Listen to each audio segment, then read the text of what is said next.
Stories of Journey to the West, Chapter 28.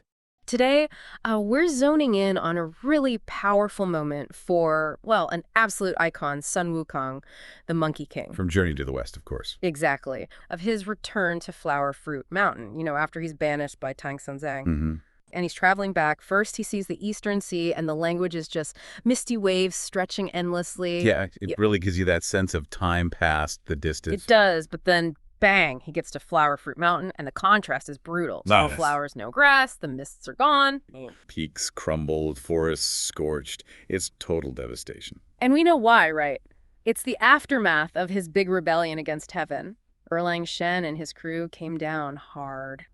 This chapter really shows how, actions ripple outwards. His personal rebellion ends up wrecking his home, his community, the environment. He's forced to see the real cost. And right then, we get this poem, a lament for the ruined mountain. It feels incredibly raw. It does. It's like a pause for grief. He says, looking back at his immortal mountain, tears just stream down. So much sorrow. He thought it was okay, didn't he? Yeah, back then I only thought the mountain was unharmed. Today I finally know the earth is damaged. The shock of reality. And then anger flares up. Directed at Erlang Shen. Yeah. Hating Erlang for destroying him, blaming Shao Sheng.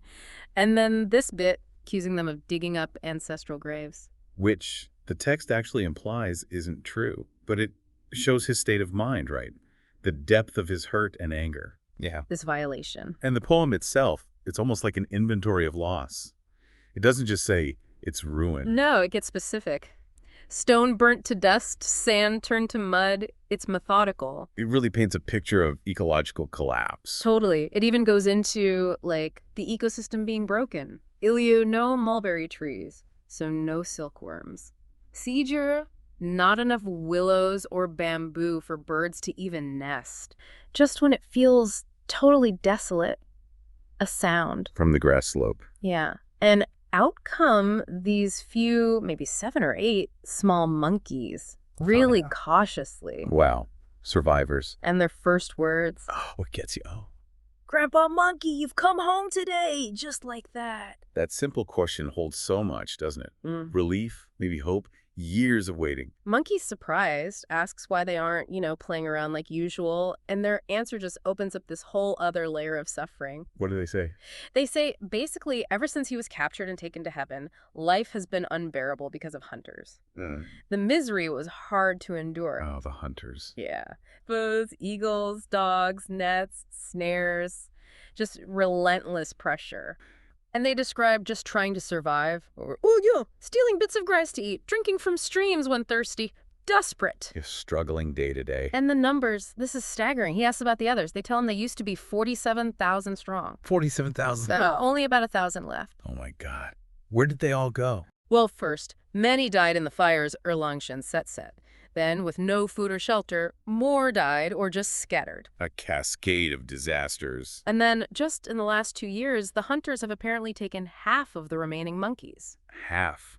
And the details the monkeys give about what the hunters do, it's chilling. I can only imagine. They say, oh, dup, those killed by arrows, spears, poison, they're skinned, boned, cooked up, stewed, steamed, fried, and eaten. Just consumed, treated like meat. And the ones captured alive. Their fate is maybe even worse. Forced perform tricks, jump through hoops, do flips. Oh, like circus animals. Exactly.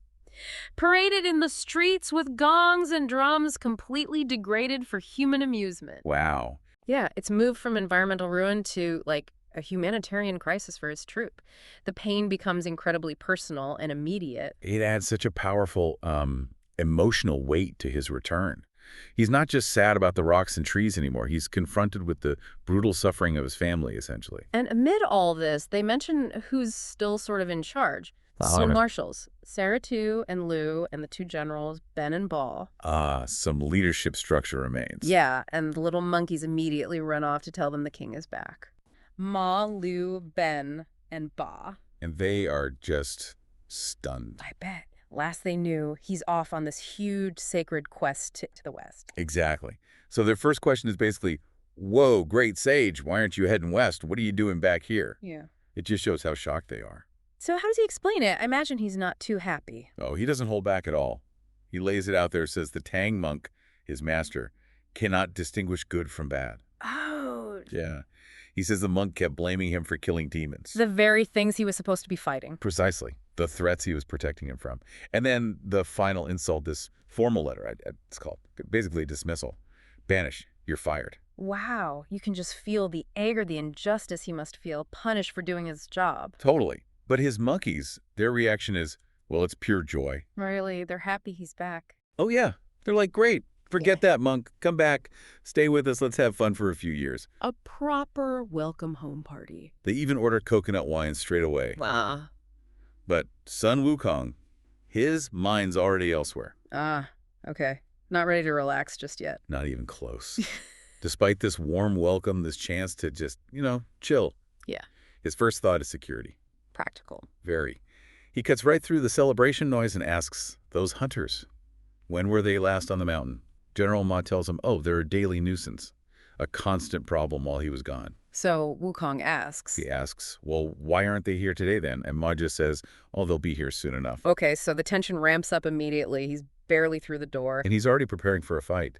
He tells the smaller monkeys to start gathering stones. Stones? Like just any stone? No, specifically burnt ones, crumbly ones, and and he wants them piled up. Specific amounts too, like 20 or 30 here, 50 or 60 there. Very organized. Huh. And does he say why? Nope. When they ask, he just says, pretty cryptically, they'll be useful to me. Intriguing, keeping his cards close to his chest. Yeah, I think it shows his experience, right? He needs control. Keep the plan secret, make sure orders are followed. Then he tells all the monkeys, get inside the cave, hide, let old Sun work his magic. Right, protect the civilians before the battle. Smart. He's definitely gearing up for a major confrontation. So, the Monkey King goes up the mountain peak, gets a vantage point. What does he see coming? It is not just a few local guys. It's huge. Over 1,000 people. 1,000? Yeah. Drums beating, gongs clanging. They've got hunting dogs, eagles on their arms, swords, spears. Yeah. It's a proper army, basically, descending on his home. Wow. No wonder he was concerned. That's an invasion force. The description in the text is so vivid, it really paints a picture of how serious this threat is. They've got, like, fancy gear, fox fur shawls, brocade belts. Okay, so they're well equipped. And armed to the teeth, wolf-tooth arrows, fancy carved bows. The text even compares them to, like, tigers hunting in the mountains, horses leaping over ravines, predatory imagery. And the gear list itself is something else. You mentioned dogs and eagles, but fire cannons? Fire cannons. Yeah. In wicker baskets. Who brings fire cannons on a hunt? Seriously? Gerfalcons, those are fierce hunting birds.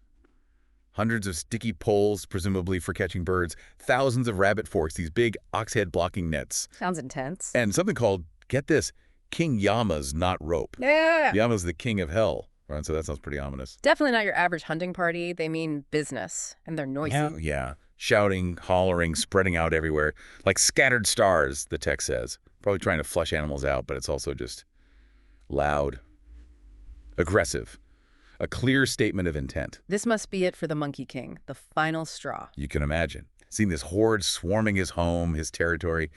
Pure fury. So he starts the magic. Hand gestures. Yep, the hand seals. Chanting under his breath, no be. Then he turns towards the southeast. The Inigi, often linked with wind. Drawing power from the element. And takes this huge breath and unleashes this massive windstorm. How bad is it? Catastrophic, basically. The description is intense. Dust and soil whipped up, trees snapping, huge waves stirred up if there was water nearby. The sky darkens. Wow. And the sound. Pines roaring like tigers, bamboo whistling like dragons, the wind just howling everywhere. And it's already dangerous. Flying sand, rocks. People are getting hurt just by the wind itself. But then he uses the stones. Then come the stones. Those piles the monkeys made, he uses this incredible wind to pick them up and hurl them like ammunition. Oh, man. So it's like a magical bombardment. Yeah, exactly. And it's brutal. The text is pretty graphic. Stone strikes shatter skulls. Jeez. Flying sand injures the seahorses, meaning their horses are getting hit too. Just chaos, blood everywhere. And there's a poem you mentioned. Yeah, a grim little poem pops up talking about these heroic generals, the hunters presumably, who couldn't distinguish good from bad and met this pointless end. It mentions widow's sorrow.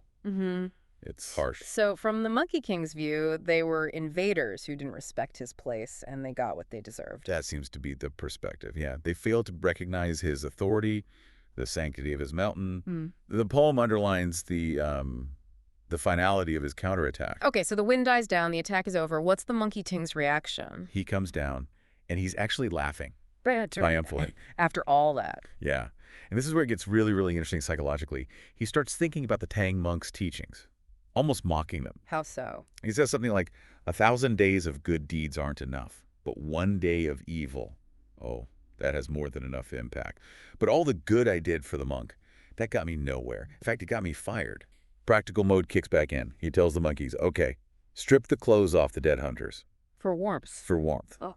Then dispose of the bodies, toss them in a deep ravine, a bottomless chasm. Grim, but efficient. And skin the dead horses for leather, for boots.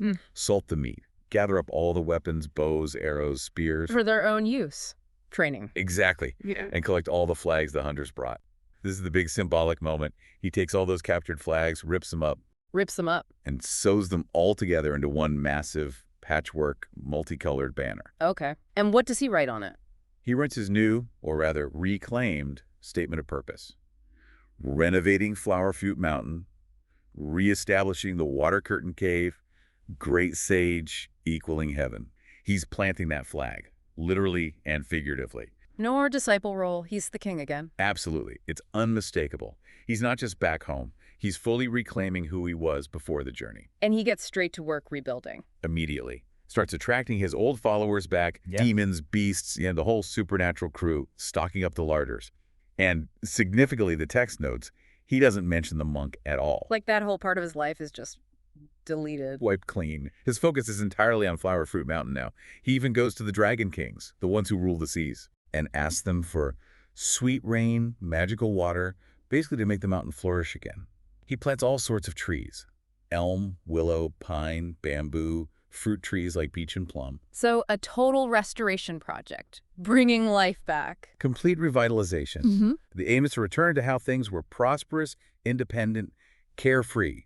He is the phrase used, just happy, peaceful, doing their own thing. Okay, scene change. So picture this. Tang monk, Pigsy, Sandy. The Monkey King's not around at this point. Right, important detail. They've just gotten past the White Tiger Ridge. Now they're deep in this forest. And the big immediate problem. Food. Simple as that. They're hungry. The Tang monk, even with, potential demons and monsters lurking about. His first thought is his stomach. Yeah, it kind of shows his dependence, maybe a bit of a naivete, sheltered perhaps. Could be. And then you have Pigsy stepping up, or seeming to. Right. He's initially all enthusiasm, tells the monk, hey, wait here, I'll find us something. And he boasts, doesn't he? That line, I can find food anywhere, even in ice and snow. Total confidence. But what really happens? Well, he wanders off, doesn't see any houses, starts thinking. Walking's hard work. Already making excuses. Pretty much. He decides, forget it. Time for a nap. Unbelievable. So much for finding food. It really paints a picture of him, doesn't it? That mix of, big talk and, laziness. And self-interest, definitely. Which leads him to that interesting internal thought. Oh, yeah, about Monkey King. Right. He thinks, Yoroj. When Wukong was here, the old monk got whatever he wanted. So he's realizing it's not so easy now. Exactly. Now it's my turn, and boy, you only know the cost of things when you're in charge. He's actually maybe grudgingly acknowledging Monkey's value. A little bit of respect there, hidden under the complaints. Yeah, complaining that it's not fair. Oh, yeah, where's the justice? I can't find anything. It shows that void monkey left. And then you have Sandy's reaction when the monk starts worrying because Pixie's taking so long. Oh, Sandy doesn't pull any punches. No kidding. His response is just blunt. Totally. He's basically saying, look, Pigsy knows people out west feed monks often. He's got a huge appetite. Does he care about you? He'll only come back when he's full. Ouch. And then the monk's focus shifts slightly, doesn't it? Yeah, he starts practical. First it was food, food, food. But with Pigsy gone and night coming... He says, it's getting late. This isn't a place to stay. We need to find lodging. A bit of realism creeping in. And that's when Sandy steps up for real. He takes charge. Don't worry, Master. You wait here. I'll go find him. Shows his loyalty, his dependability. Someone has to be the responsible one, I guess. So we've got the Tang monk. And he's worried.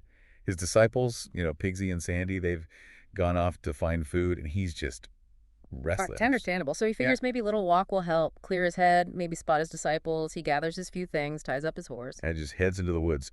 But the text is interesting here. It says his troubled thoughts actually lead him the wrong way.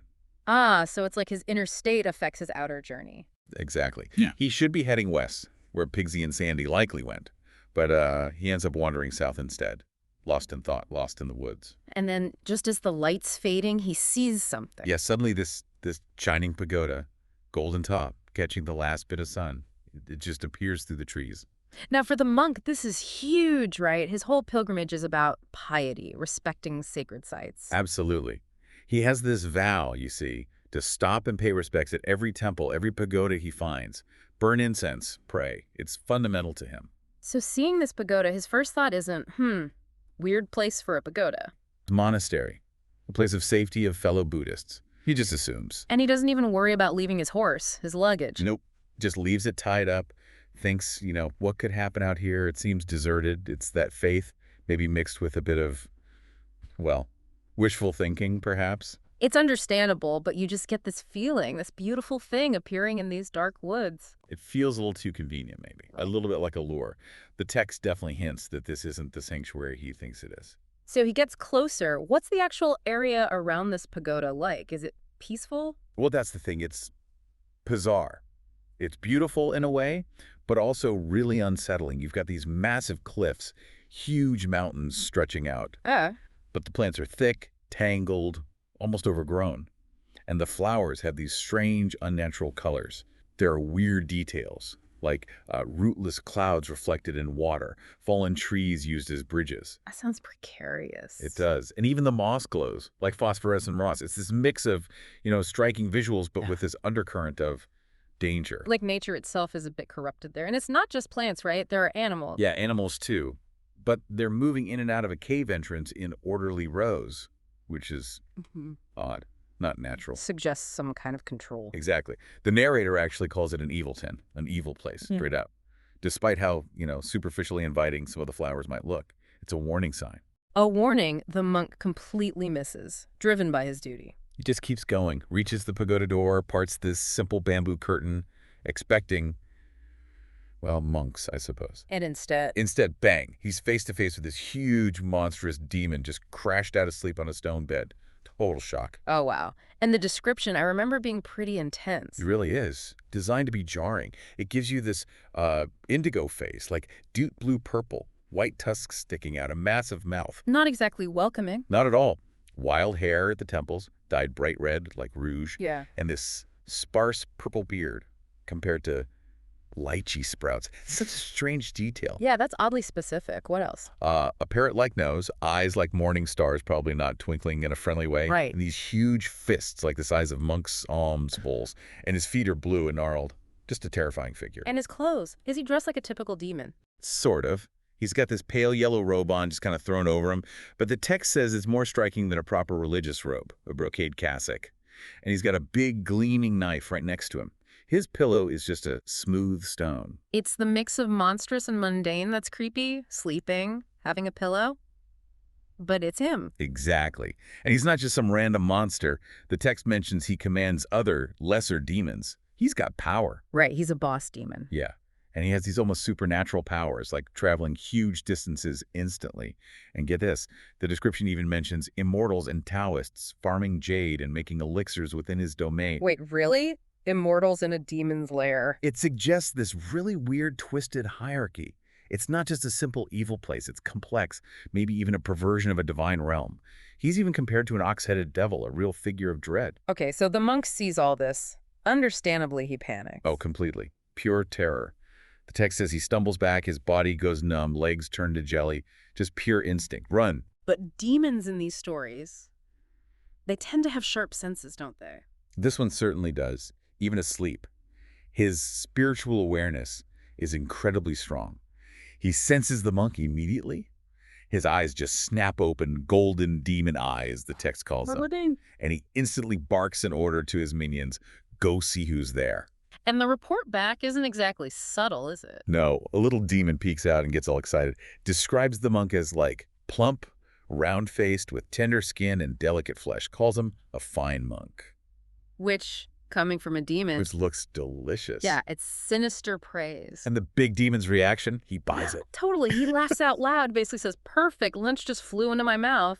He sees the monk as easy prey, delivered right to his doorstep. So he tells his underlings to grab him. Yep, go get him, rewards for everyone, and they just swarm the poor monk. It sounds like chaos. Can he even try to escape? He tries. His heart's pounding, he's scrambling, but he's terrified, exhausted, and the forest floor there is treacherous. It's hopeless. He's completely out of his element. Exactly. The story uses that proverb. A dragon in shallow water gets mocked by shrimp. A tiger on flat plains gets bullied by dogs. Drag him back to the boss. Right. And the big demon looks him over. And interestingly, he notices the monk's dignity, his bearing, even captured like this.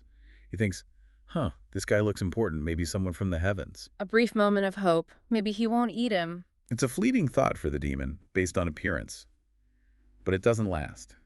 He goes into intimidation mode. Full-on monster display. Bristling beard, hair standing on end, bulging eyes, lets out this huge roar, just pure assertion of power, trying to break the monk's spirit. Terrifying. And the monk. He's forced inside, completely cowed. He manages a sort of terrified, forced, polite greeting, and then the demon starts questioning him. Who are you? Where are you going? That kind of thing. Exactly. Wants the details. All right. The standard villain interrogation. And the monk, being who he is, just tells the truth. Yep. Completely honest. Explains he's from the Tang Empire, on a mission from the Emperor to get scriptures from the West. Says he saw the pagoda and just wanted to pay respects, asks for forgiveness, hopes his name will be known when he returns successfully. Not a chance. The demon just bursts out laughing, mocks him, says he knew he was someone important from the capital, and basically, perfect timing. You walked right into my larder. You were destined to be eaten. Wow. Just lays it out there. No ambiguity. None at all. Super chilling. And then he gives the order. To tie him up? Right. Tells the little demons to bind him, and they tie him really tightly to something called a soul-stabilizing stake. Just emphasizes his utter helplessness. Grim. But the demon's not done questioning him yet. No. His greed hasn't peaked. He asks, are you alone? Any companions? Uh-oh. Does the monk tell him? He does. Maybe hoping it'll change things. Or maybe just too honest or scared to lie.